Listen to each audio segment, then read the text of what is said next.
Live, Okay. bitches. Yo. So, welcome to tonight's very special Hangout in the Crib. As you can see, we've got some community panelists with us, as well as the normal Crib team. We're doing a joint show this week because of the late update. So, this is it. So, we're going to talk a little bit about the raid, how people done, how people found it, um, how many cock-ups did people find, and stuff like that. And then we'll move on. We'll talk about all of the new prizes in the Forsaken mission, the schedule for the month, and stuff like that. You can see we've got some community panelists as well as the normal crib team. Doing a joint Didn't you show just say that? because of the late update. So Lennon's got his mic on, hasn't he? We're going to talk, and his YouTube on, so it's back reading too. I was thinking, At like you least it just said wasn't that. it wasn't me this time, so yeah. There we Yeah, don't forget to mute your YouTube if you're on the panel. yeah. So yeah, after that, if we've got some time left, we're going to talk a little bit about the prizes from the raid, some ideas and stuff of how you could build them, and possibly some stuff about how you could incorporate some of the new tech. So if we start off with Tyler, how did you do in the raid, mate? Um, well, to be honest with you, the raid came out on when it came out on Thursday night, and I started it, and I was just like, nah, this is shit. This is proper shit. This like I can't do the siege. I'm going to take loads of damage. Can't really bother to grind out that for a raid. I'm not going to get enough points to get the Aegis, which is the only fucking prize I want there. So I was just like, nah, I'm not doing it this whole store. So I just didn't log on again until Sunday. I had quite a busy weekend anyway, and then had some help off Fire in particular in THE.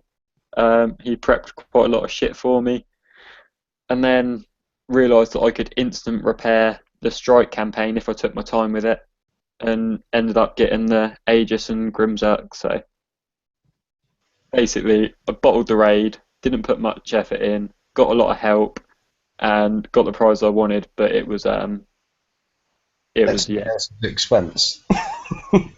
yeah. Basically, I did. I'm not sure I can call myself a non-corny though, because I did drop Chuck 100 coins for being a top lad.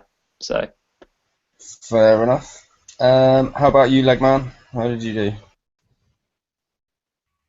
Initially, I was a little bit disappointed because of all the changes, because I had planned my attack to hit 65s and grind out elites, but with the changes, it made it harder. I didn't do any water targets in the end. I just grinded out strike and elites, and in the end, as Tyler knows, and I'm not sure I should admit to it, but I did mega well because of size screw up. yeah, you probably shouldn't admit that way. So, just in case people don't know, some people may have been overpaid out in points.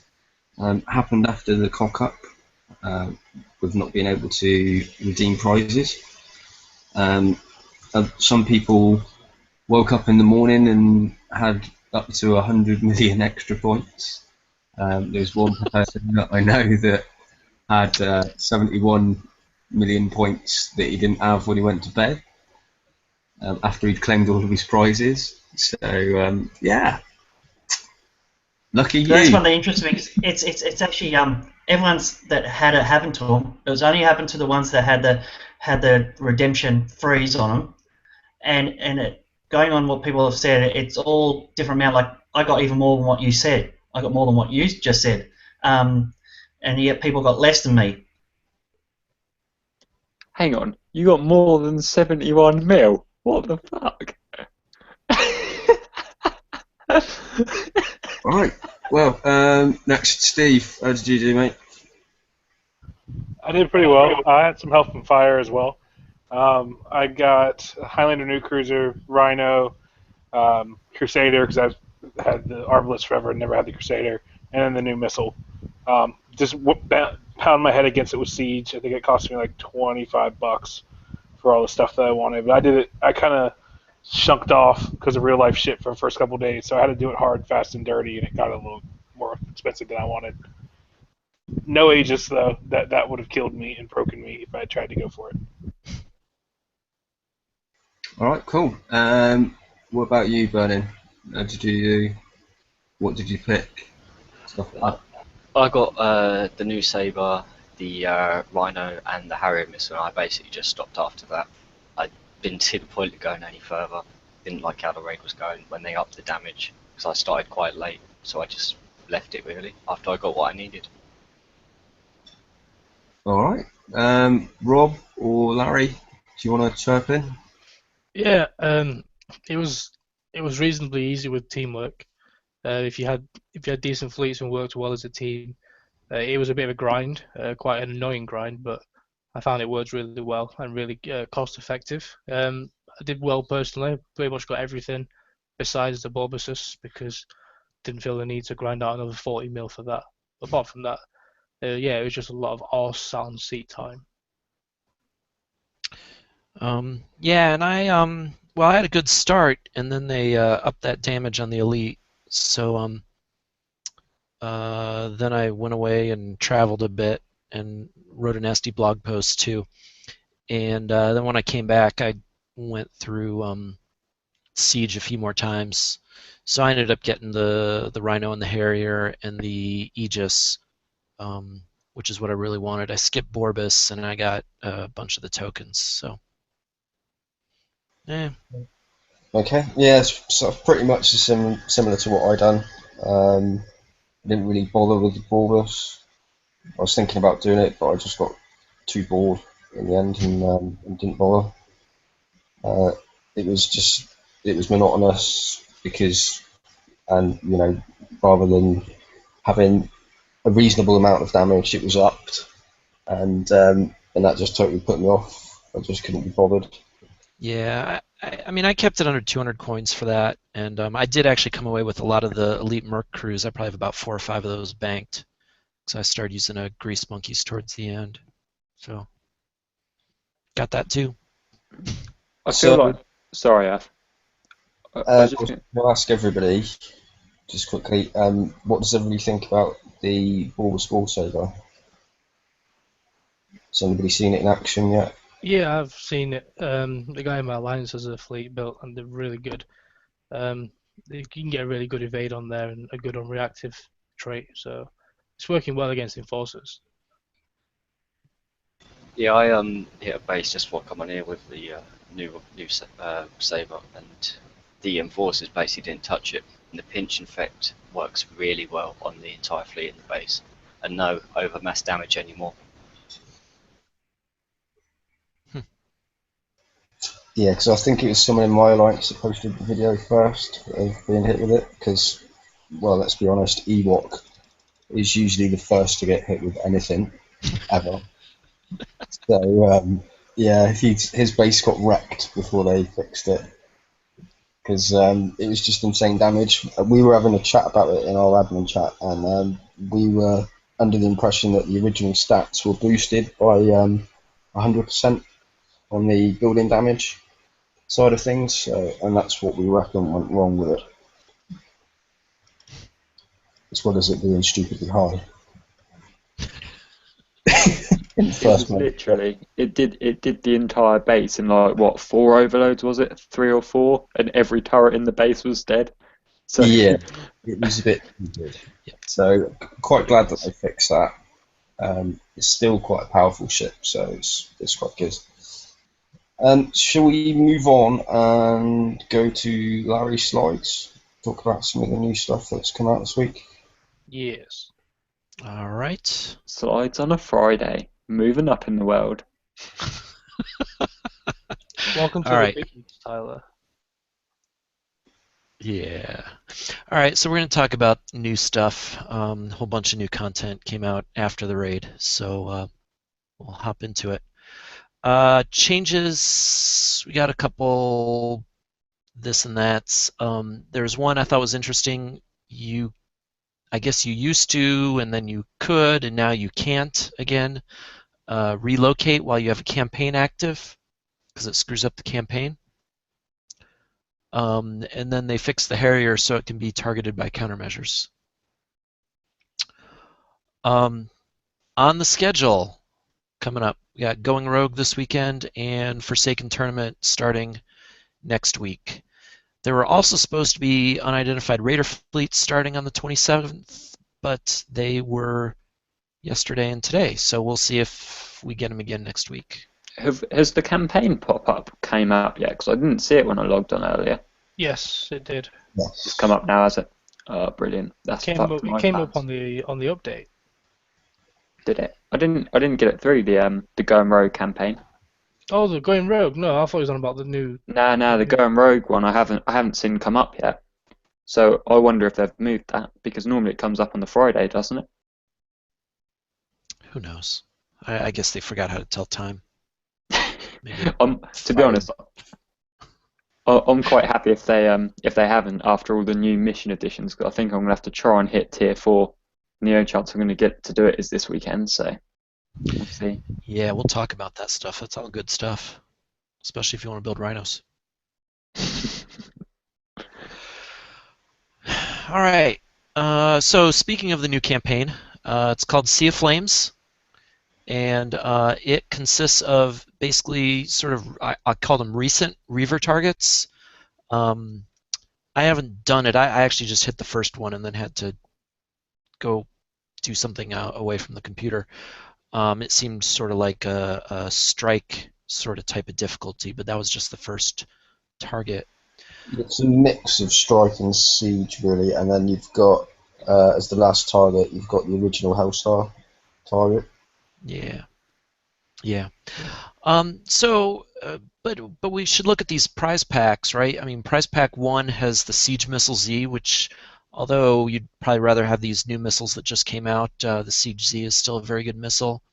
You got the V2H, which is an excellent hull to carry it, and Reflective Coating 3, which is also a real important special to have.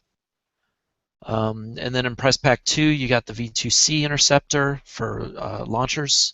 You've got the N launcher, which again is a good launcher, but eclipsed by the new stuff.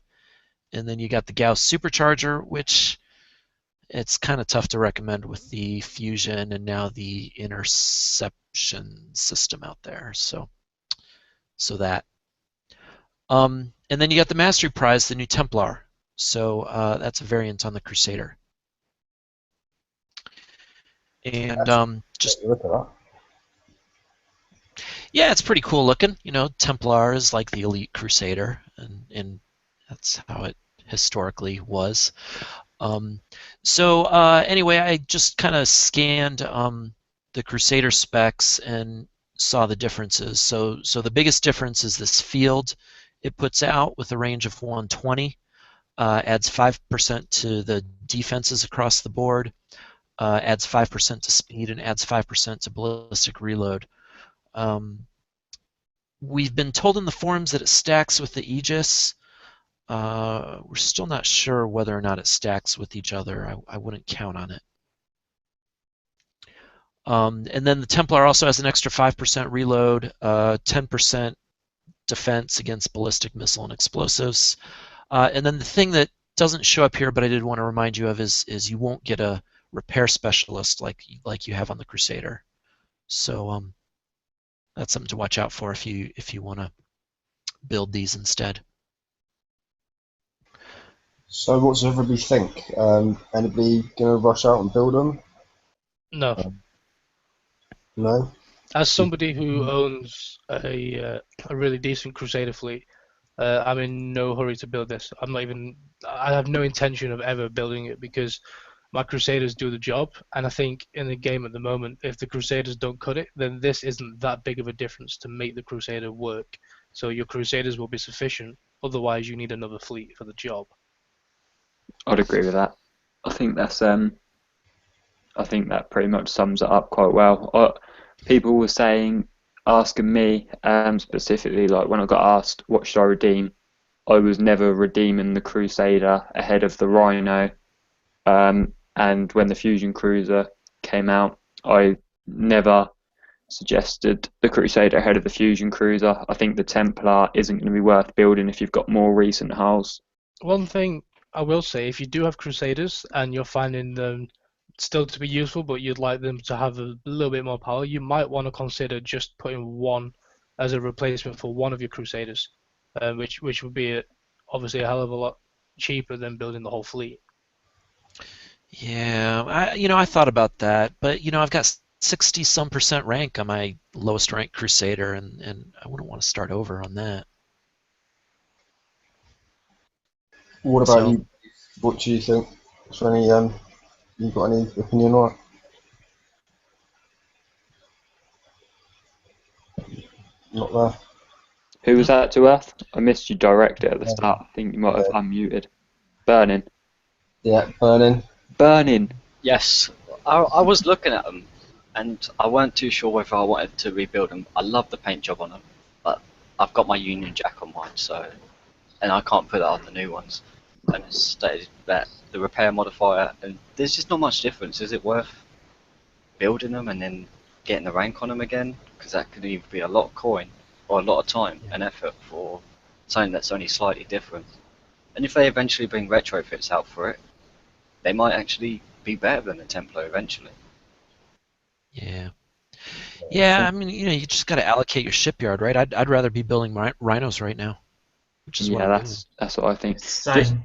I prioritised Rhino and the Gold Saber lead ship and another Unshackle or another Frosty before worrying about that. Yeah. Just I think quickly. if you haven't got Crusaders built and you want something ballistic, then obviously go ahead and build them over the Crusader. But if you've got the Crusader built, I wouldn't be rushing out to change over. What I don't want to skip over, because I know obviously we talked about Templar, how easy is it for you to flick onto the side before, Larry? Because the first two campaigns for this new, the first two prize packs are pretty interesting. Earth, highlight Larry for us. So obviously you've got the Interceptor V2H, D55Z, and Reflective Coating 3. Now personally, Reflective Coating is one that I could never pick up, so I'm quite happy to see that in there. I'll probably grind through and get that. But the V2H, obviously we've got the Retrofit Lab coming, and the V2H is in that pack, so that could potentially be a really decent hull if it gets a good retrofit with the D55Z and the Reflective Coating 3. I mean, we've seen what happened to the Strike Cruiser X. It might even put it on that sort of level if it gets good enough boosts, which could be interesting. And then obviously the V2C is a similar sort of thing. We know that's coming in the Retrofit Lab. The Cryo launcher is a decent launcher. You've got the Gorse there for it. If you can't get to tier 4 in the mission, which to be honest I'm going to struggle with, that's another good potential fleet there if you haven't got, say, the Fusion Cruiser. So I just thought that was worth pointing out as well before we skip straight to the Templar, that we have got the first two prize packs for that could be potentially quite good. Yeah, absolutely. Yeah, for sure. I mean, I would expect with the addition of the new D98 launcher, I would have thought that one of them would probably be a buff to the unreactive trait at R10, possibly. That's What, just like the V2H maybe? yeah. So obviously, because it's now what it sheds in 6 seconds now, doesn't it? And maybe it might go a bit lower. Would be my thought. But, that's obviously me speculating. I can't obviously say that that's exactly what's going to happen. Maybe remote targeting on the V2H. Could also be what's the other boost that the Rhinos? Oh yeah, you said the maybe a thermal boost potentially to the V2H. We know we've potentially got subs coming up with the new faction by the look of that picture that Doom Rooster posted. So maybe a thermal boost to make it more of a sub hunter, to put it on par with the Frosty maybe. Yeah, maybe. So should we move back on this? Is there anything else anybody wants to add in at this point about any of the stuff? No? Alright. All right. So yeah, and remember you have 12 hours to do prize pack 1. So even if you're not as strong, especially if you wait for the next raid. It's something really, really good to take on. And the other thing we didn't mention is at Mastery, people are getting 100,000 uranium, right? Yeah, so if you're full, make sure you spend some. Although I will Yeah. say that a couple of people didn't get it. I know that I definitely got it, but I'm not sure whether it's intended or not. So It might be like getting 60 odd million points at the end of a raid, that sort of thing, right? So, yeah, All right. So I'll move on to the new Forsaken mission prizes. And so first we'll talk about the new speed systems. You got Speed System 4 and Speed System 5. 4 is available on Tier 3 and 5 is on Elite. They've upped the speed bonus by another 5% at each step. Removed the accuracy penalty, which I think is really big. Improved evade, upped the weight just by 1%. And my last comment is I hope you didn't spend 2 million points on Speed System 3 and see this come out the next day. So so there. I've got. I did the. Sorry, Larry. Go Oh, mate, you finish. I was just going to say, and then I've got the build times down here in the chart. So Speed 3 is a little bit under 10 hours. 4 and 5 are a bit longer, maybe 2 hours longer each, but not ridiculously long for either of those engines. Also with that, Larry, if you've got your speed system retrofitted already, it does count towards it, so it's already in the retrofit lab. Mine is R15 to give you a perspective of what it is. Speed System 4 is 80.5 combat, combat and map speed, 148.6 turn speed. That's the R15. Speed System 5 is 86.7 combat speed, 92.9 map speed, and 148.6 turn speed. Yeah. So it's well worth getting those retros done. Yeah. Yeah, I was just going to say that I've got a friend who started playing the game quite recently, got some help in the raid, and managed to pick up Speed System 3. And then the next day, saw this came out. I think he's starting to learn what kicks are like. The game moves on so quickly, you can never sort of predict it. Yep. Yeah. We didn't. I don't think we saw these coming. no. In relative terms as well, if you add the new Interception special and the Speed System 5 together at R15, that works out on a Fusion Cruiser to be about 26.3 combat speed. Sorry, could you say that again? 26.3 combat speed on a Fusion Cruiser. I think I was looking at a Rhino and it came up over 30. 33.7, I think it is. Yeah.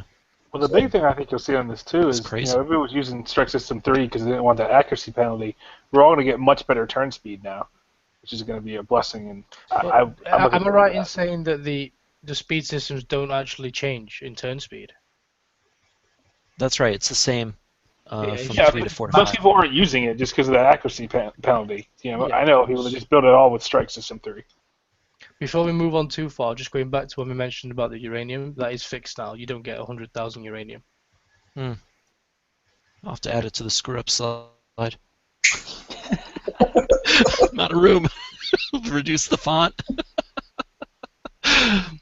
Maybe we should just get rid of the other slide and put it on that one. It's a lot more room on that slide. But Yeah. we'll get there. We're going to try a new weekly feature. It's going to be a lot of fun. Yeah. All right. Well, let's move on from Speed System unless somebody else wants to chime in on it. Anybody else? I think it's really good, and that it's going to be a lot of extra refits probably now. Because Another thing. Sorry, Larry. Carry on, Tyler. that's all right. Just cut me off.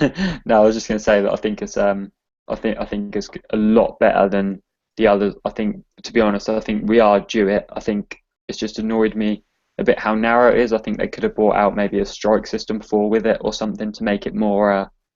Do you know what I mean? To have more of a variety, because now everyone's just going to use this, which just takes a bit of the choice out of the game, I think. Well, See, you never know what you'll see next month. I'm going to kind of almost go against that and say I'm sure we're gonna have a slide on it in a second, but the new special which combines lasers and speed systems kind of makes up for the fact that you don't have strike system because you're only using 2 slots for 4 benefits, being turn speed, range, retargeting, and combat speed, whereas before you would need maybe 3 or 4 special slots for those attributes. Combat speed isn't. It's only plus 20% though, isn't it? It isn't like the same as like plus 70%. That But 20% is a massive difference. Yeah, but you've still got to stacks. use an engine with it then, haven't you? And also be careful when you're building these. Don't assume Speed System 5 is the best for everything. Um, 4 and 5 weigh the same, which is useful. Some fleets have inherently faster ships anyway, so bear in mind, for example, if you've got an Aegis in your fleet, you may want to stick Speed System 3 or 4 on your actual ships, and maybe Speed System 5 on your Aegis to keep it grouped up with your fleet. I know that the fleet that I was looking at changing up with fusion cruisers, it works out pretty well that with the new specials and the new Speed System 5, it needs Reader Scout engine on the Aegis in order for it to keep up. I was looking at the exact same thing actually, Earth, with the Rhino fleet and putting a scout engine on the Aegis so it could keep up. Just one other thing as well. The evade bonus, I think, is going to be like a pretty big deal. I mean, evade can be quite hard to get on ships now if you're using the like the D5R panels. 15% is quite a jump from 9%. So I think that could help. Say you wanted to swap out a D5E for a D5R. If you swapped your Speed System 3 for Speed System 5, you'd just kind of make that up, which is quite helpful, I think, for dealing with the new launchers and such. Unless you've got a Rhino fleet, and then it doesn't really matter. Well, there is that, but there is also another option, isn't there? Which is, the XL Daisy Cutter.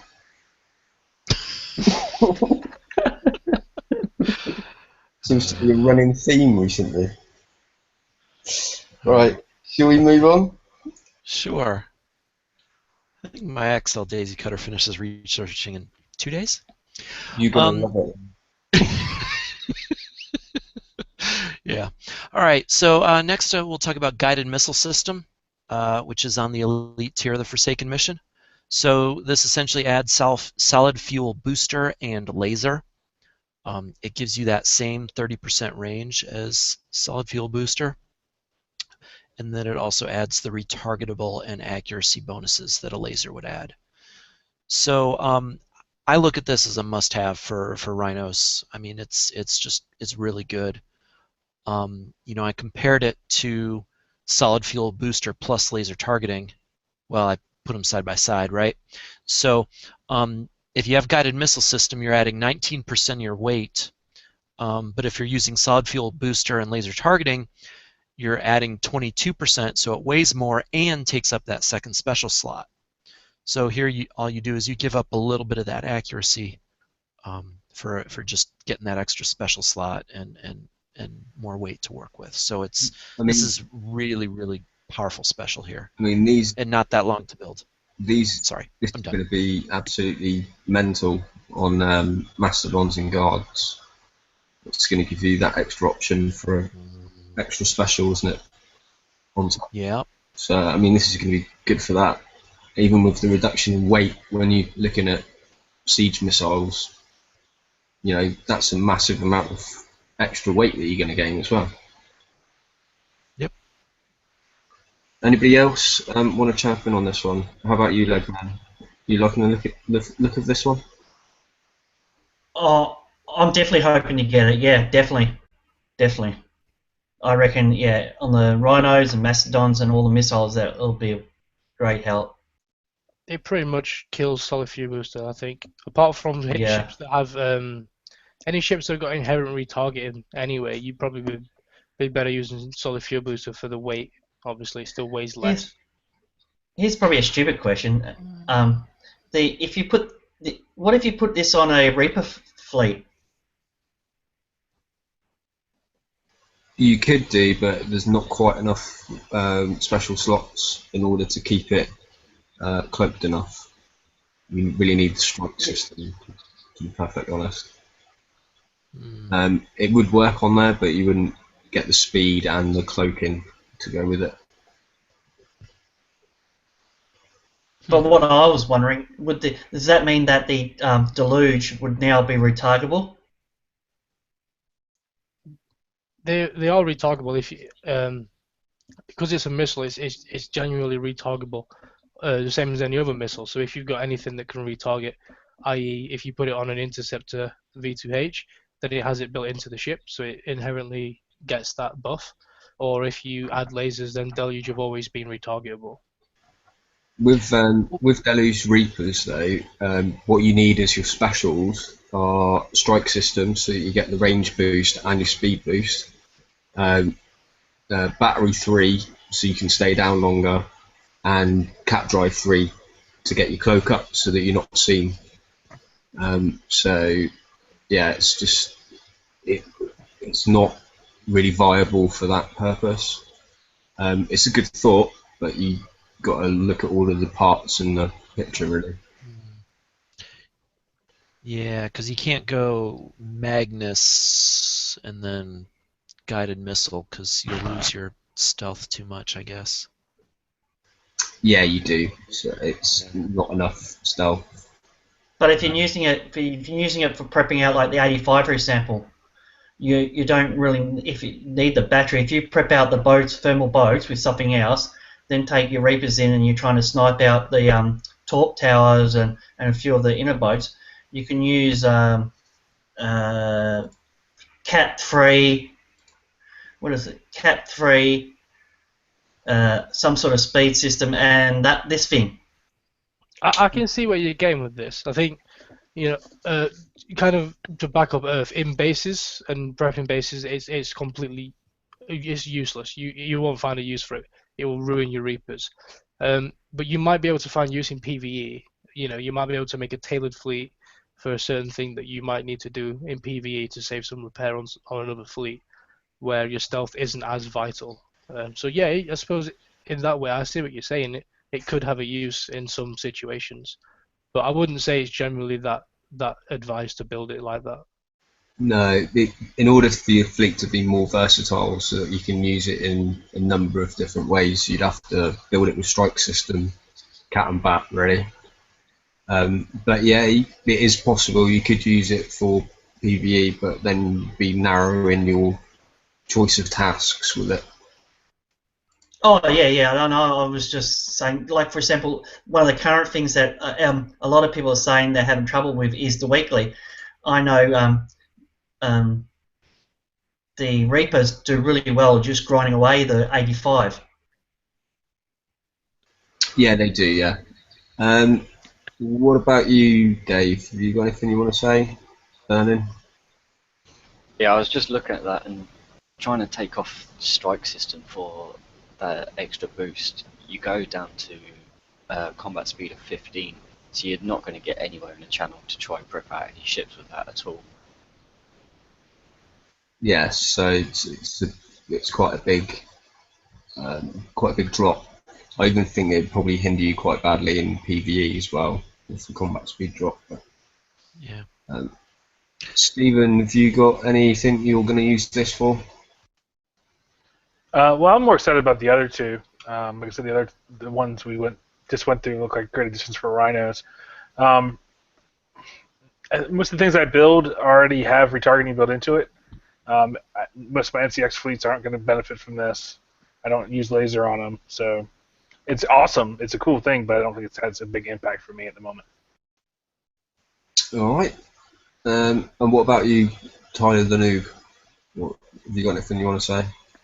On this, I think the thing is it's tier 4, which means it's going to be a right fucking struggle to get it. And that's my only issue with it. Do you know what I mean? Yeah, I'd use it if I got it, but it's going to be a bit of a pain in the ass to get.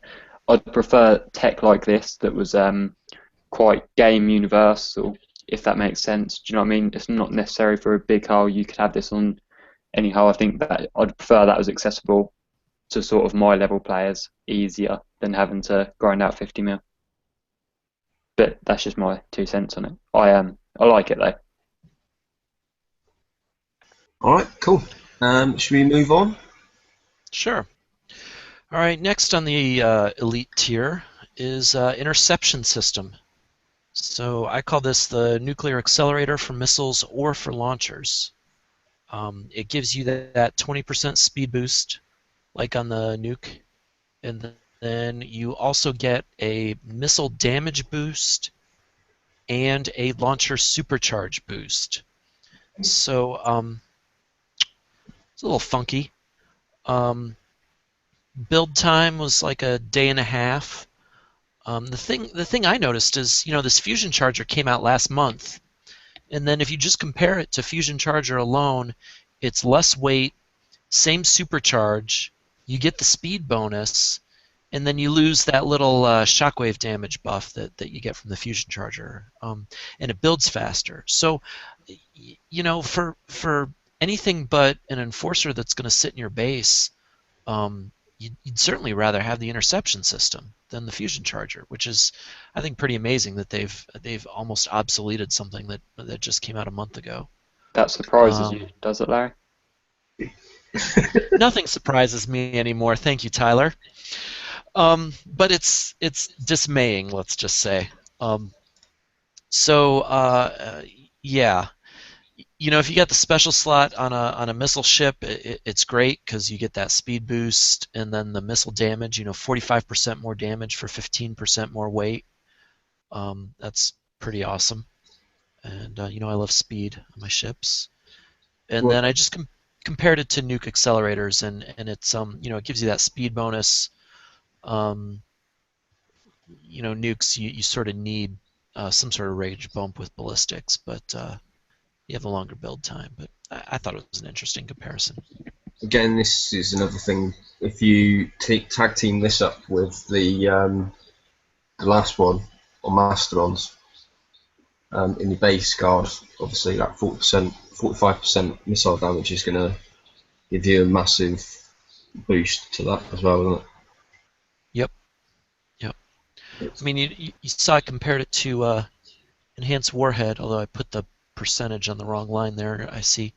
But yeah, you have 15% weight for 45% damage compared to Enhanced Warhead, which I use on a lot of my Mastodons.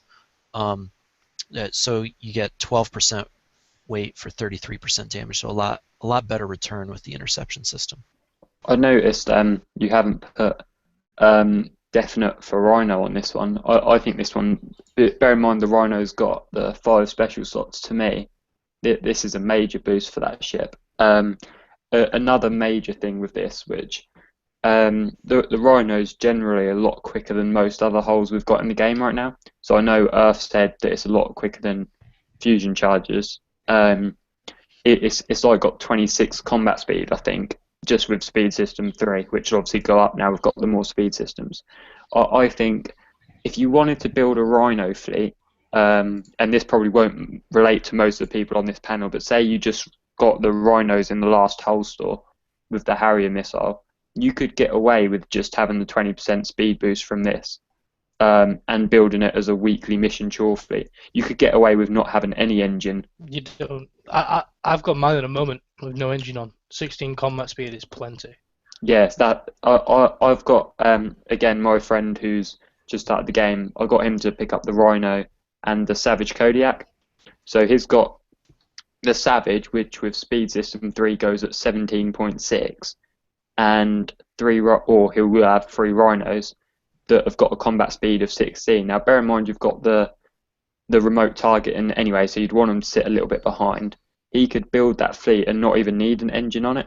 So with this, I don't think you really need an engine on a Rhino. I think 20% speed boost is enough. Can someone just check what it would be? A 16 blank. So what? 20% of 16, 3.2. So you're looking at like 19.2 combat speed. That's about That's right. 1.5 combat speed slower than a Fusion Cruiser with Speed System 3. I think you'll get away with this and not need an engine. And that obviously then frees up your other slots to have stuff like the guided missile system, and pretty much anything you want on, really. You could have defensive specials and make it a monster tank hull. So I really like this one. I also like it because everyone, or it's fairly well known that I'm a massive fan of launchers. So when I got the Fusion Cruiser, I can't wait to build it. this is going to make me grind out to tier 4 because it's a lot lower weight than the fusion charger is. And I watched a fleet of fusion cruisers in the last raid with fusion charged on that were absolutely awesome. So I'm really looking forward to this one. I like it a lot. On my Hellstar, which I'm using for base guard, I know not everyone's got one, but I've got a mixture of the missiles as well as the launchers. So this would go well on there because I do have the fusion charger on there at the moment, where this system would be a lot better, to be honest. Giving me damage and it does the job, to be honest. I'm still waiting for URF to hit me to see how well it does, but so far with that, I think it'll improve it quite dramatically. We'll save for the repairs and just say not very well. Well, you never know. It keeps helping quite a few people. Right, Legman, have you got anything you want to say on this one, mate? Yeah, basically, I just agree with what everyone said. I mean, and like Tyler said, I mean, especially on the Rhino with 5. I was looking at just looking back on the build that Rob shared. I mean, yeah, you could almost replace the speed system with this, and it'll still work.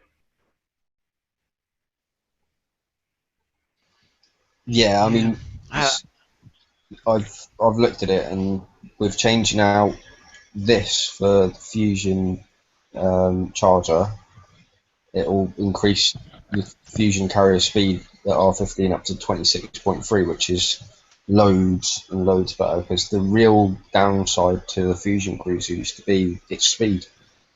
So, I mean, this is going to work wonders on it, especially for base hitting. It's going to outrun those APOC morts. The main thing I'm kind of spewing is that it's no big deal, but fortunately, but I just started. I'm on my 3rd fusion cruiser now, building it the slow way, and now I sort of wish I hadn't put all the specials on because I could leave one blank for this. Yeah. Well, I'm building my fusion cruisers the slow way, and I have left a special blank. So if that makes you feel any better, Legman. Can I just point something out as well? It's been mentioned by Doom on the forums that V2H and V2C are the mentions for the next retrofit back to R10. We don't know what the stats are. They could potentially get more speed bonuses with the retrofits. This special is useful for both the V2H and C variant. I know a guy, and I've shared his build on the page. He has an amazing V2C fleet, which he could prep out some of the elite for free. He can do the new campaign with ease. He's doing some of the 85s with ease, and this retrofit's going to help him a lot. And this new special, for only a day or so special refit for him, it's brilliant. Anyone who doesn't have fusion cruisers and is looking for the next big fleet for them, if you've got the launcher, consider the V2C combined with this, and it's an amazingly powerful fleet. Yep. Yeah. All right. We're all in love. Let's move on. I'm still in love with you, Larry. Don't worry. Thank you, Tyler. So we've got a new missile, because we just got a new missile, so we have to have another new missile. The Disruption Missile D53D. So it's a lot like the Harrier, but it adds the slow effect. It has the same DPS, so same damage, same reload, same accuracy, same bypass, but it adds that slow effect, which builds up to 35%. It does add some build time, and it's available on Tier 3. This is pretty cool. Obviously, we haven't had this kind of ability from a missile before.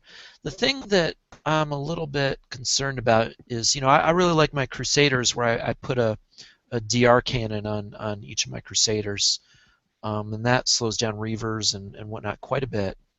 But those build up to, I think, a 70%, 80% slow effect?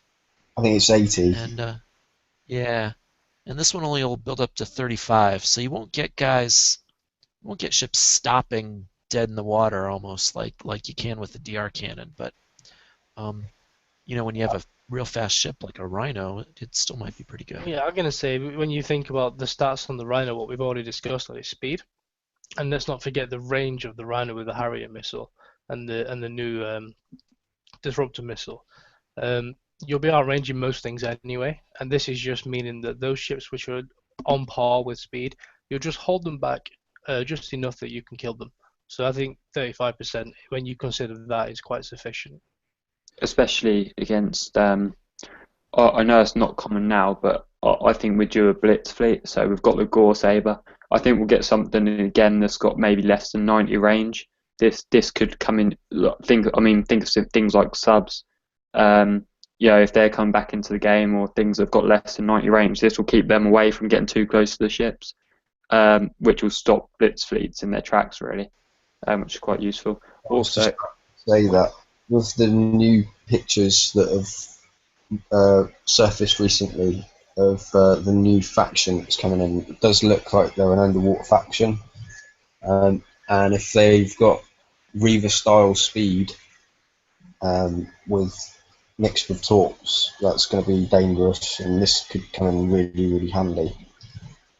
Is my thought on it. Oh, and also, not just to sound like a broken record, this would be really good on Mastodons in your base as well. Mastodons in your base. Mastodons in your base. Another thing I want to touch up on. A few people have said about how a lot of people have used tokens and stuff and built the new missile, and they're a bit disgruntled because now there's a newer missile which trumps that. You don't need to fill your ships with this new missile. It's actually advised probably not to. I'm sure Larry will have the exact stats, but I don't have the exact number of missiles that you need. But 15 weapon slots on a Rhino, you don't need to fill all 15. It's better for weight purposes to only have a few. I mean, I'm gonna be doing 3 on each. I have a fleet of 3 Rhinos, of which there will be 3 of these disruptors each, and the other 12 will be the Harriers. I just want to, Rob. because like with the disruptor cannon, I know that it's the 80% that builds up to the 80%, but I mean I've got 3 across my Dread fleet, and that slows down Reavers really, really quickly. So you don't need a massive amount of these missiles, I would have thought, in order to get a good return on it. That's right. And I didn't do any math on it, but I came to the exact same conclusion as Rob. I was planning a Rhino build with 12 Harriers and 3 Rhinos. I mean 3 Disruptors as well. So maybe it's just a great minds think alike sort of thing. But yeah, it seems about right. Say so, Larry. Can I just want to touch up on something as well. Wayne, why did you suddenly appear twice? What was going? Did anyone else notice that? There was just like suddenly another Wayne at the bottom of the screen. Just my split personality, mate. Carry on, Larry. That was all. I am Aussie. So is anybody else Well, I don't know. interested in this at all, or are they going to rush out and fit them to some of their fleets? I think. I'm definitely going to use it. Yeah, I mean, I think personally I didn't actually get the Rhino because I like my fusion cruisers better. I figured that I'd just get the top hull in the next raid. I took the Aegis instead, but I think that it's 5% a hit, so you got to get 7 to land. Basically, I think 3 or 4 on each hull. You're gonna be slowing things down quite quickly, and it's useful for kiting with Rhinos, especially PvE ships like player ships. Normally, we've got quite long range. You're talking about things like fusion cruisers, etc. We've got quite long range now, but the PvE ships normally they can't drive, and they've got a shorter range. So you could kite them potentially and not take any damage. Just to answer a question I was asked earlier, I already answered it in the message with them, but I'll say it again for everybody's benefit. The person in question asked me about they don't have the Harrier missile. They've got the Rhino and they've got Mastodons with siege missiles and strikes, and they were thinking about changing strikes to Harriers if they had them, and they were asking if I would suggest this instead, and I'd say yes, because the lower arc of this missile and the Harrier is crazy. If you've not seen it yet, you should go out and see it. It's almost like a cannon in the way it fires. So, with this hitting the fleets, it kind of slows them down enough for your siege missiles and stuff to hit, which have a higher arc. So it's really useful even if you don't have the Harriers. That's a really good point there. Well done, Rob. Right, shall we move on? All right, let's keep going. So, our new feature. As promised, we're listing kick size screw-ups just from this week. So let's just go through them and maybe we can give a little commentary on each one. So I started out with the leaderboards. They were still totally wrong, which is just like last raid.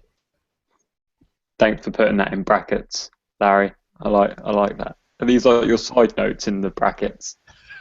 I feel like they should be like at the bottom of the slide, like printed off, but you've like stuck them at the end. Well, whatever. Keep going. Keep going. It's a new feature. We'll work on it. So Borbus Score Saber was briefly Borbus Nuclear Bomb.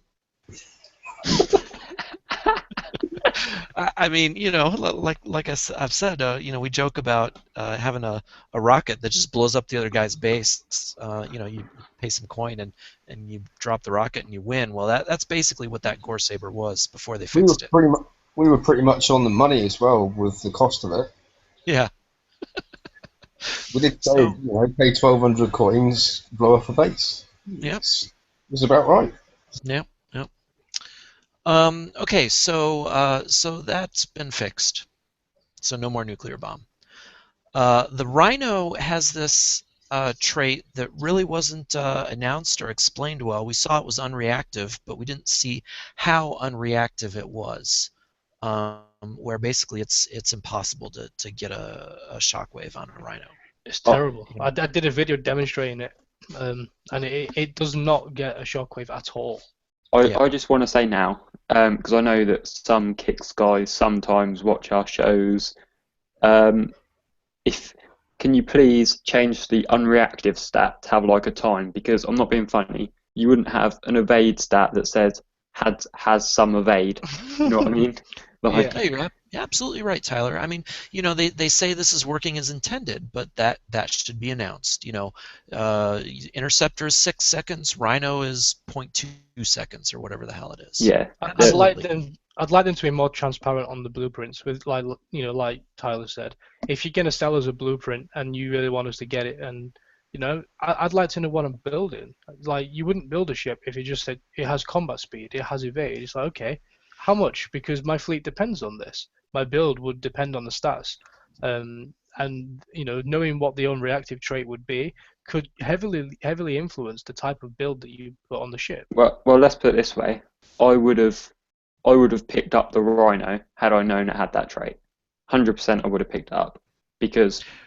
And also, a build I was setting up for someone else who had the Rhino, had I known it had that trait, I wouldn't be talking about using the Savage as a lead and thinking about rad defense on the Savage, because I'd be using the Rhino as a tank and not worrying about the Savage because you can't get shockwave off it. So it's just it's just really frustrating that I've now not picked up a hull that could be the only thing that stops enforcers and things like that. Do you know what I mean? It's just annoying, really. Yeah.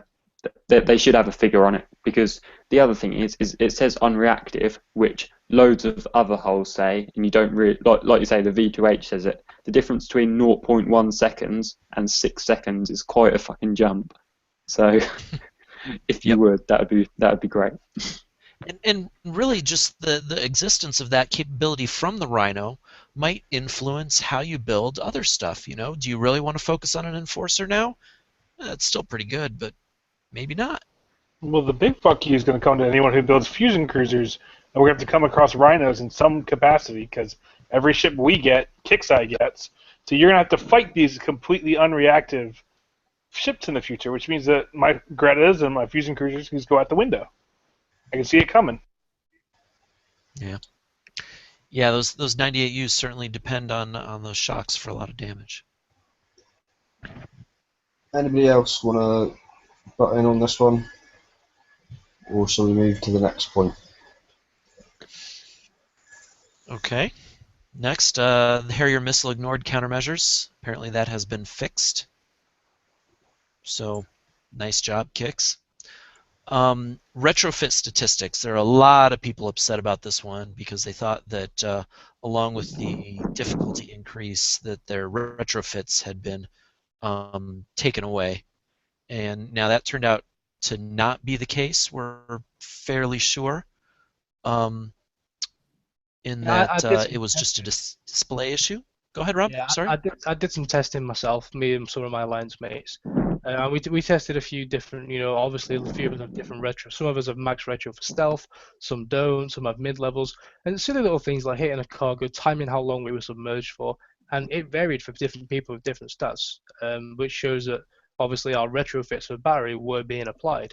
We then hit raid targets to make sure that it wasn't altered just for the raid, and the subs were working as they should. We didn't see anything through our testing that indicated anything otherwise than just a visual error. And I think Doom actually put a post saying that it was just a visual bug as well, as an official point of view. I mean, Yeah. I just I think a lot of people had their anger misdirected this raid because they were like, "Oh, the raid's really hard. It's because they've taken away our retros." No, the raid's really hard because they've Well, made the raid really hard. yeah, everybody wants a reason. They want a finger to point. They want to point the finger at something or somebody. So this was an easy excuse as to the raid's harder. Why? Because of this. And when you think about it and you actually run the test, it turns out it wasn't. It just takes a little bit of intelligence and to figure this stuff out. Yeah. And to be Personally, honest, I felt that the only reason the raid really was harder was because or not the only reason, but more of the actual small changes they made from the month before to this month. I mean, Well, it wasn't so much the changes. The changes that they made, yeah, made things slightly harder from what they were last month. It was the insane increase in the health points on turrets and ships that in the elite well, campaign that really cocked things right up, really. yeah, Earth. What's really interesting is, and I guess we're on my next one where they cranked up the difficulty to an extreme level and then cranked it back. Yeah, stop the heavy. Yeah, there you go. um, so I was working with XNIH, who does those data mining stuff, grabbed capture from the elite, and the actual statistics that were being downloaded were the same in terms of health points and defense percentages. It was all the same. So the best theory that he was able to come up with, and it's as good as anything I could come up with as well, is that there's some kind of multiplier behind the scenes where they just cranked up everything by x2 or probably x2 or x3. I mean I could count blasts from the arbalest on turrets, and it was 2.5. So they just cranked something behind the scenes. It was really shady, and it really ticked me off. I think what really upset me is the amount of times in the past where people have complained that the difficulty's been increased halfway through the raid. And Kixeye has always categorically stated that they cannot and will not change an event whilst it's running. This is kind of shot themselves in the foot a bit. It makes you think, well, they've definitely done it this time. They've even admitted that they've done it. It was quite obvious that they've done it, so they couldn't really deny it. And how many times have they done it in the past, and how many times have they lied to us? That's more of the issue that I have over it, rather than the actual fact that they decided that they were going to crank it up. I think my issue with this, personally, it didn't affect me too much because I wouldn't have been able to hit the elites anyway. But what bothers me is this seems to have been a bit of a running theme with Kixeye lately. Salty Dog's crew being reduced from, or having it upped at the rare one and then being made uncommon. The rogue crew cost You know, this Yep. this raid. This Yep. seems to be their new strategy for not pissing off the players, and it's a really fucking annoying strategy. And like, I don't Yep. like it. It's Then like they crank think, it down because it makes it look as if we've listened to you. yeah. And what they actually did with the elite target, the sort of figures I've seen was like, that say the difficulty they made it was 100% harder than it was before. They then rounded that difficulty change back like 60%. So you got 40% of like the initial change that they made. And I think the initial change was about 4.5 times more coin. I think I got that off Rob. I think you said it was costing you 10 gold to start off with, then 45, didn't you? Yes, yes, it was. So like that's, and then they probably downed that back like 60%. I think I saw somewhere else. So it was probably then like 20 gold or something. I Yeah, don't know. it didn't go down anywhere near 10 gold. I can say it was still Yeah. high 20s, 30, Yeah. between 25 and 30 gold. It was after the change. So it sounds like they've probably like half the change that they just made, and it just winds me up. Why? Because it wouldn't. I actually think this was their strategy going into making that change, which is what bothers me most. It's like, right, we'll make a change, we'll see how much it outrages the community, and then that's how much we'll scale back by. And it's like I feel like I'm going into a negotiation with Kixeye. Like if this many people complain, then we'll get some change, but it's not going to be what it was. And it just winds me up. The part that winds me up more than anything is when you look at, you know, like the support change, the one that basically stitched anyone who doesn't coin, where they couldn't then claim support. It's like, if everyone had been outraged at that, then they'd have made a slight change to that or something. It seems like they just make the changes based on the community's reaction, but they're still fucking us over the whole time. And the amount of uproar there is depends on how much of a change you get back, basically. It just I'm worried that this is their new strategy, and I just want to point out that it's really transparent and everyone knows what you're doing. Just stop, basically. Right. Anybody else Thank you, Tyler. want to chirp in on this? What about you, Legman? What did you think about the upping of the damage? Well, it was a pain in the neck, but the biggest, like I said before, the biggest thing that sort of got me was the actual changes, not the actual damage change, was actually changed, because my plans got totally thrown out the window with 65s. I could have done 65s, no damage. You know, I could have prepped out more of the elite with that wall that they put there, things like that. And the other thing that annoyed me, that I actually haven't heard anything, I don't know if anybody noticed, the month before, when you join into a siege or strike, if you freed those boats, you actually got points, even though it wasn't your strike or siege. If I joined in with Rob or something, we both get the points. This time it was only the person who had the thing open got it. Yeah, I think don't think that it was intended last month for that to happen. I don't think, but and I think it was just fixed this month. And what about you, Steve? No, Wayne. Oh, sorry, Larry. Go ahead. Well, I was just going to say, I was just going to say, Go ahead, Larry. You finish your point. And I'll Go ahead, Stephen. Well, I was going to say in response to Wayne is I think it's valid for Kixeye to make changes from raid to raid in the design where, yeah, you know, you could trigger those inside ships from the outside pretty easily and pick them off with no damage. You know, that sort of thing. I don't mind Kixeye fixing that. That is something that's valid for them to fix, in my opinion. But when you just crank that little knob behind the scenes to a factor of 3 in the middle of a raid, I think that's a very different. Yeah, but what I'm saying is doing that and upping the damage. If they just upped the damage and hadn't done that, it wouldn't have been so bad because people could have used that to still prep out a little bit to take a little bit less damage. But by making the changes and upping the damage, it's a double whammy. If that makes any sense. I feel like what Wayne's trying to get at, which I kind of agree, is that they made a raid that cut out the free options, i.e. the 65s, and to be honest, there was very little way of doing that raid for free unless you had top fleets. I know Payne's done videos, but no disrespect to those videos, they're quality hits and they're done with skill. But they are top fleets, and there are, he said himself, his alliance basically got every fleet in the game between a lot of them, so they can work that.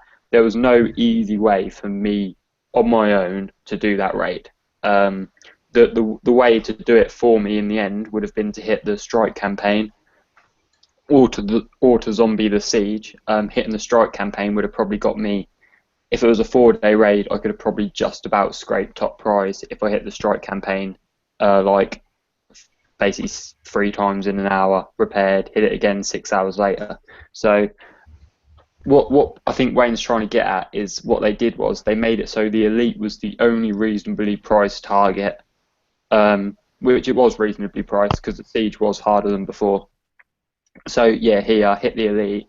We've taken out everything else, but the elite's still reasonable. And then they made the elite unreasonable as well, which I feel like what Wayne's trying to say is they cut out all our other options, only gave us the elite, and then as soon as they realised that everyone was hitting the elite, made that harder as well. It's just like, do you want to give us anything to bite at? Fair enough. They sort of changed it for the top 5-10% players. The whales, really. I mean, the guys The that whales are done though. The whales finished in the first day. That's my point. I was going to say about it is the changing the siege campaign halfway through. Just all it did was fuck the normal players, because people who had access to all the heavy fleets, Rob himself, some of the heavier hitters, got their shit done really, really early. People like myself who came in a little late and was going to try to see if the siege was economical. At that point, I was completely screwed. You took away subs. They made the thermal so crazy, and we hadn't even talked about the fire weapons that now hit underwater. Fuck you, yeah, Kickside. that's a fucking Big joke fuck as you. well. They took away every possibility you had to do this in any kind of grinding fashion. And they just kind of screwed. They made the 65 harder. They made the siege harder. They made the strike. People were instant repairing. It is what it is. But to just fuck up the siege at that point is just deceitful and dishonest. Some of the shit I've seen coming out of Kickstarter over the last month is scary. The layoffs, the way they've been doing their communication, some of this shit, the blatant changing shit in the middle of a raid. Customer support. Scary shit. Yeah, support, cutting that in half. I mean, the support. I didn't even finish my raid. I couldn't be asked. I mean, I didn't get the new goal. Yeah, I mean Wow. the thing is the elite thing. But basically, what the issue that Kixeye had, and to be honest, I understand that the elite needed to be harder. I think it probably did, to be honest. I think if the most economical option is the elite, if that was cheaper than a siege campaign at the start, that's wrong, because the idea is that the elite's there for people that want to get it done quickly. So, You're right, Tyler. But if that was a surprise to anybody at Kixeye that the elite was cheaper than the siege this raid, then maybe they ought to read the blog, because I pointed that out last raid. yeah. It should not have been a surprise. Yeah, I mean, let's be honest though, they don't know their own game, do they? I mean, that's obvious, but I think the reason they changed it was they had non-coiners hitting the elites because it was the most cost-effective way, and then they were like, well, hang on, this isn't right. People shouldn't be hitting the elite. Let's just ramp up the difficulty, and then there was no easy option to do the raid. To me, Kixeye kind of broke their own rule this raid, because whole raids you can normally grind. There's kind of like an unwritten rule between non-coiners and Kixeye that in a whole raid you will be able to grind it. And this raid, that just wasn't an option. It really wasn't. Strike campaign was literally the only thing I could find that I could grind. Everything else was too far, too hard. Like Steven said, you couldn't even fucking sub anything apart from like the hulks in one target. In the elite, you could sub the hulks. But in the siege campaign, pretty much everything had stuff that would kill you underwater. It was a fucking joke. To kill you, they cranked their concussion resistance up so high that you could barely even dent boats. You could take it into a 65, they would just melt like that. You wouldn't even kill a scout. It was just ridiculous. It's been said over the years since this game's been going, gamers for testers. Don't use people sitting in an office to test new products. Use gamers. They're the ones that will find every in and out of everything, so they can tell you what works and what doesn't. Well, it's like a game that I play a different kind of game, league, and it's like a 5v5 champions and that. But when they need to test something, they get some of the pro players in, whatever, to actually test the new stuff that's coming out for them before it comes out. They test out, they'll test out the new content and the new changes, like the champion the champions and that before they even release them and get the players to test them. Well, If something seems a bit too strong, then they'll sort it out. well, it's like the Bulbous. They obviously didn't test that, did they? No. Blatantly, otherwise it wouldn't have been doing that. So I think Yeah. I think what we've come to a conclusion is essentially Kicks are a bit of a shitty company, really, and they kind of need to up their game a little bit I ain't because putting no coin in 2 weeks. I think that's a bit unfair. They're not a shitty company, but they're making a lot of bad decisions at the minute. I think is a better Which way is to put basically it. a shitty company. maybe we Basically, should we're all phrase to the it, same thing. maybe we should phrase No, it as shitty customer relations. they're not behaving. They're not behaving like a professional software organization. Okay. No. I mean, that's something I know a lot about. They're not behaving like a professional software organization. They're not putting a quality product out the door. They don't know what's going out there. Start behaving like professionals. I mean, I think the clear point that they should be doing something wrong It's like is building a car and not checking if it's got all 4 wheels and sending it out. Yeah, I mean, I think the clear indication that they're not doing that, they're doing something wrong is that Larry is getting really pissed off with them, and I've never seen Larry get pissed off at shit like this. So Kickside, up your game, or BP Prof's gonna lose it, and no one wants to see that. Yeah, I have to admit, however much I do give Kixeye a bit of a hard time, it's only because, as a long-time player, I can see what's coming and I can see what's happening to the game. I've lost interest, to be honest. I want them to change it. It's starting to piss everybody off to the point where they don't want to play anymore. It's a job. It's not a game. Don't get me wrong, right? Don't get me wrong, because I will give credit where it's due, and Kickside made a lot of good changes. Build tokens are a good change. Yeah, but their good don't outweigh the bad, that's the problem. Scotty, God, look, what's wrong with Scotty tonight? Scotty, have you just been like dumped or something? Scotty's No. forgot to include his tampon before he came on the show. But Scotty and I have been drinking the same well. I feel like it's like Six when months, Jeffrey doesn't was it? on here a couple of weeks ago, and Jeffrey just came on with like 10 minutes left and fucking ripped everything to bits. But I think my point is that Kickside made a lot of changes that appeared to be going in the right direction. I don't know why they stopped. But look, they seem to do one decent thing and then fill it up with a load of shit stuff that just completely outweighs it. I mean, think of like the Rhino's got a 2.5-day build. Brilliant. That's a good change for the game. Oh, I know what we'll do. We'll fucking completely wreck the specials that everyone's just coined to put on it, and give it an unreactive bonus that we never even released, and all this shit. Do you know what I mean? It's just like, be completely transparent. Start making changes in the right direction, and you won't have such an upset community. Build tokens are a good move for the game. The raids had a phase where they were relatively easy to do, or good to do. That's now gone out the window with this last raid. I don't know why they do it. It really pisses me off. But yeah.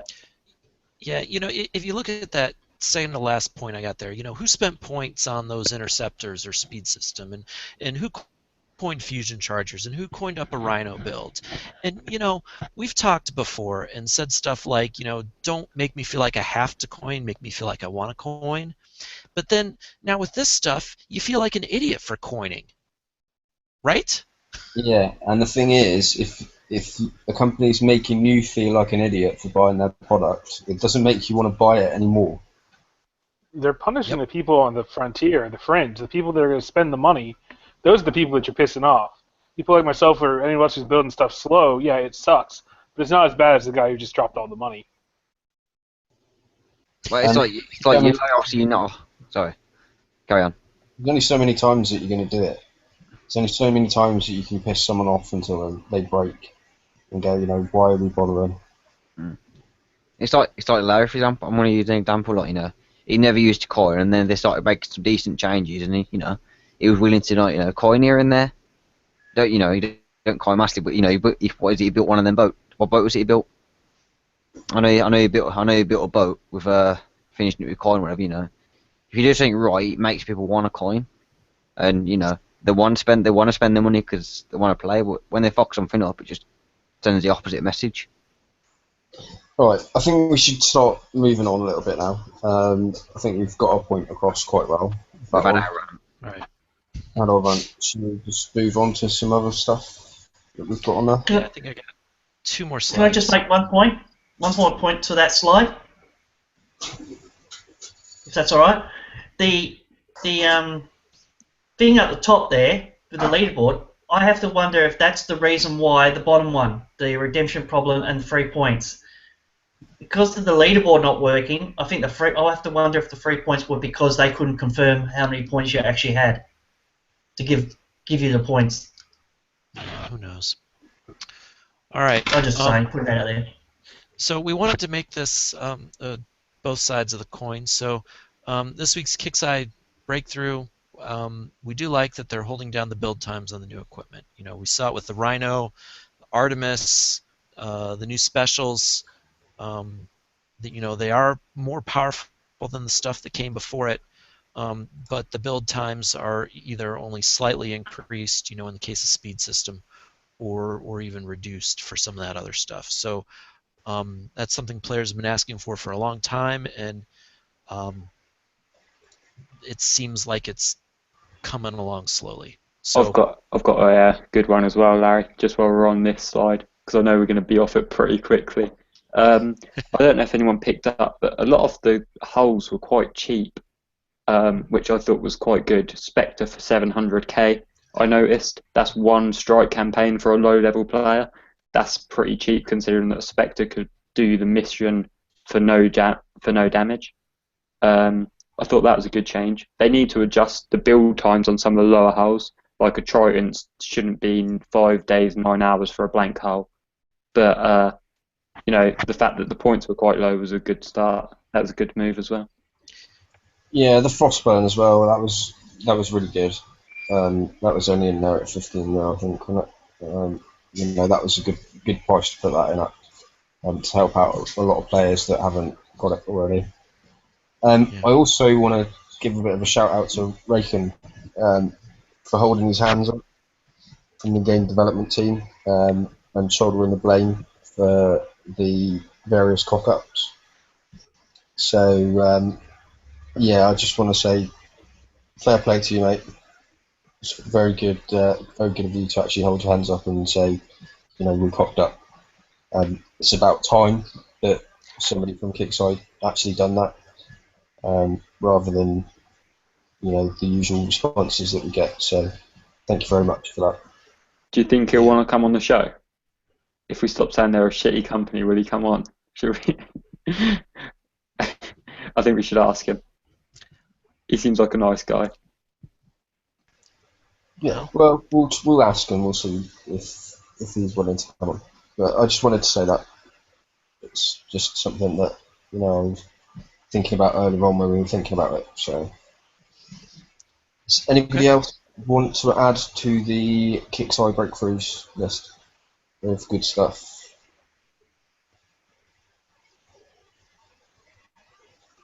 I hear crickets. There seemed to be less rubber banding this raid than there has in the past. The little micro stuttering lag we usually have, it seemed to be less evident this time around. Being able to get into the campaign straight away. Yeah, that's good. Good thing. Actually, I didn't actually notice much lag at all during this raid. Normally, everyone says about it, but none at all this raid, to be honest. It was terrible in 400s for 2 days, and then it sort of leveled out. It wasn't too bad after that. But it was quite terrible hitting some of the 95 map targets for the first couple of days. But yeah, I had some, but I was good. It wasn't too bad. All right. So my last slide for the evening, and sorry this show has gone a bit long. So I did a blog post on Saturday, open request to talk to Kixeye. I expressed my extreme frustration with the changing of the difficulty during the raid, and the what I considered very poor explanations of players gaming I still don't understand what that means. And then customer support was giving answers to people saying that it was done to improve engagement. I didn't get any response until I sent Doomrooster a few PMs. And he essentially repeated the same lines, although he spun it a little differently, said that the decrease was to improve engagement, which is not what came out of customer support. And then he pretty much shut down any possibility to talk about it further. I said, well, do you have anything else you want to say before I publish this? And he asked me not to publish it. So I'm going to share this summary. I might go into a little more detail on the blog, but I will at least respect his request not to publish those PMs. Although, frankly, I don't see any reason why. You know, he didn't give any privileged information, and it all seemed moderately civil. Although he was pretty much towing the company line and then shutting me down. So that's the story. That's what happened. Should have spent you $50. That's about it. I mean, are we right to assume that gaming basically meant that people were getting their way through it without taking as much damage as they should have? Because that's kind of, I think, what we're all assuming the reason was. It's a strategy game. The point is to do it as efficiently as you can. You can't tell me people are being too efficient at the game. I agree. You know, now I could give one example of where I could see that sort of thing happening, and that is, this is about a raid about 2 years ago where it was possible you could actually maneuver off the screen and not get targeted, even though you kept firing.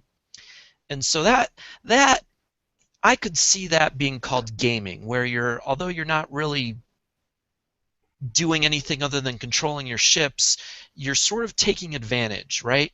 Now, I haven't heard about any sort of thing that was done of that manner. All I've heard about is people being smart and doing the raid efficiently, as it was laid out. So I still, that was something I really would like to know from Kixeye, is what is their definition of gaming? I think that, I mean, we've had this before with the previous issues where people, with the exploit situation, when the people using Reapers in bases were exploiting the fact that, you know, the stealth could go ridiculously high and stuff like that, and you know that pissed people off because of the way that they explained it, and calling it an exploit. I know that it upset a lot of people because it sort of insinuated that people were cheating. This is very much the same. In that sort of sense, it does sort of say, well, we cranked up the damage because we thought you were basically cheating, or that's what it sounds like. So, you know, when you want to make an explanation about something, don't explain it in a way which sort of portions the blame on our side of it, when quite clearly it's something that you haven't thought of, that people have obviously done in the raid and they weren't taking enough damage. It's not us manipulating the system, it's you that's manipulating the system at the end of the day. So it pisses people off. As Kixeye puts out more and more content quicker and quicker, you know, there are 3 new items this Forsaken mission cycle instead of 2.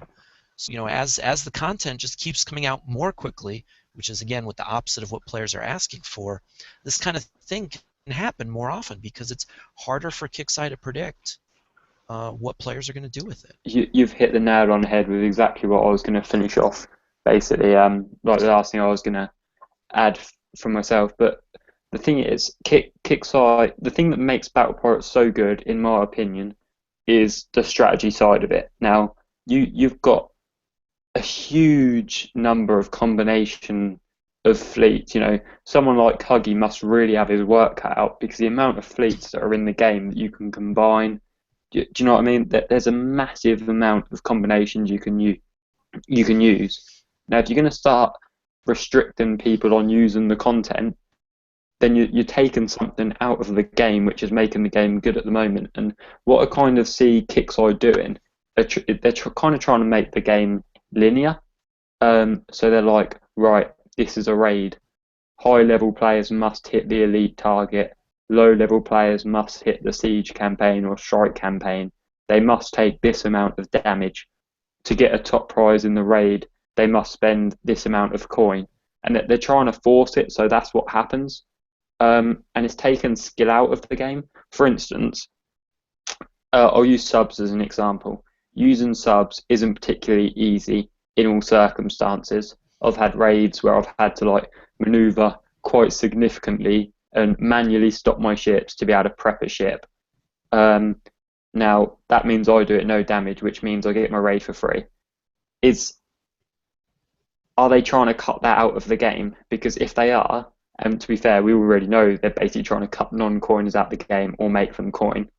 But I don't think that's a good move for them as a company. They're going to end up ruining their own game if they do that. So I just wanted to kind of, it concerns me really, so I wanted to reference it. But don't try and make the game linear, because the best thing about it, which Will Harbin has said himself, is that it's a complicated game where a lot of factors make each decision. Yep. Yeah. Does anybody else want to put in a closing speech or argument or anything that they want to add before we wrap up tonight? We have gone a bit over by nearly half an hour, so just anybody want to add anything before we go? What about the new faction that they're going on about? What does everyone think about that? I think it's Number one. time. I'm fed up of Reaver, Speed, Fire and Death. If it's a sub faction, then we're going to be in trouble. And the reason why is they're not going to bring out subs that can be spotted with the ships we've got in the game now. So I guarantee you that if we're fighting subs, they're not going to be spotted by the thermal that we've currently got. This is why we've got the extra speed. Yeah, Down. it's not going to be like sub hunting, where a sub hunting fleet is going to do the raid like it has done before. That's not going to happen. I can promise you now, that's not going to happen. So maybe a Frostburn's 90 firm will be enough, but to be honest, I can't see V2H as being able to do this raid for free. Just my personal opinion, but yeah. Yeah, maybe those Artemis. I think it's going to be chasing the. If this is a sub, then it's going to be chasing it down. It's not going to be. You're going to be able to see it. I think you're going to have to chase it down to get it within thermal range. Yeah, I think it's going to be A bit like the Kraken. Kraken, yeah. So we've got a raid full of Krakens. Brilliant. What fucking more did you want? Everybody should have a fleet to kill Krakens by now. I've got my single Frostburn. Will that do? They went a bit lazy with the faction symbol, because I just googled their symbol and straight away Biohazard come up straight away. Yeah, sort of thing. Right, so anything else we want to ram in quickly, or are we done? Right, all done. Right, so thank you very much for you guys that have joined us tonight live in chat. Really appreciate it. Some good comments in there. Hope we've gone through most of the stuff that people wanted to see. Thank you very much to our lovely panelists for joining us tonight. As we've said countless times before, we'll take time out from their own lives to come and do it. Nobody's paid on our shows, so thank you very much for coming. Hang on, you mean I'm not getting paid for this? What? You're not getting paid, Tyler. Sorry. What about Scotty with his live sponsors in the background? I don't need to get paid. Yeah. Come to the blog, I'll get paid. Airsoft UK and Nike and what's the coffee you've got there? The old Nest Cafe, isn't it? It's the Nest coffee maker. Yeah, the Nest Cafe coffee maker. No, it's Dollar Gusto. Alright. That's another $50, isn't there? Can we finish the show on referencing that time where I mentioned sponsors and someone on the Alliance crew actually thought we were being serious and they thought that Nike sponsored the show? I think we should. Cheers, Victor. You gave us a lot of laughs, mate. That would be fucking quite funny. But don't forget everyone, Tyler is a noob. Of course. Yes. Yes. Just Tyler thought I'd Lee. end on that. Can we just thank Fire for doing the raid for me? Thanks a lot, bud. Right. Thanks, Fire. Right. Superb. Right. Thanks, guys. We'll be back to our normal schedule next week of a Wednesday show and a Friday show. Obviously, we've run over tonight because we combined the two shows together. Thank you very much. If you want to come next week for the Friday show, don't forget to message the BPC page. Check out our builds on there. We'll try and add some more new stuff in there as well. Do some updates to a few fleets in the fleet build archive. Like the video if you think that me and Larry have got chemistry. I think that's going to get us more likes. Put a shirt on Tyler. You're making us all uncomfortable. Put a shirt on, Tyler. It's going to be a new rule, I think. I'm calling HR. Yeah. If you're going to come, you need to be wearing You're a shirt. noob at picking up guys, Tyler. Alright. Check out Larry's blog.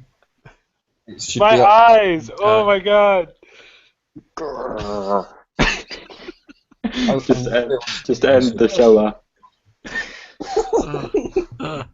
So yeah, check out Larry's blog. It'll be up on Saturday. Check out the BBC page. Thanks for coming. .blogspot. Yeah. I'm always checking out Larry's and his blog. Good night, guys. Catch you later.